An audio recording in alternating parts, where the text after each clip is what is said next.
Hello friends, আজ থেকে বেশ কিছু মাস আগে আমি একটা 30 দিনের কলকা সিরিজ বার করেছিলাম। আর তখনই আমি বলেছিলাম আমি নেইল আর্টের সিরিজও বার করব। তো এতদিন বিভিন্ন কারণে আমার সেটা করা হয়ে ওঠেনি।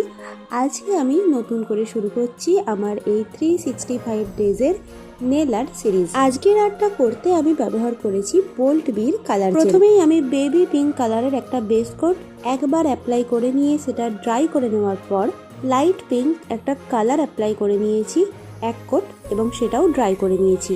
তারপরে আমি ইউজ করেছি বোল্ট বিরি ব্লুমিং জেল, আর সেটা ড্রাই না করেই একটা ডটেড টুলসের সাহায্যে আমি আমার আর্টটা ক্রিয়েট করে নিলাম। এরপর জাস্ট কিছু সেকেন্ডের জন্য কিওর করে নিয়ে শাইনি টপ কোট দিয়ে 60 সেকেন্ড এটাকে কিওর করে নিলাম। অ্যান্ড দেন আমাদের আজকের nail art ready. Thanks for watching and follow for more.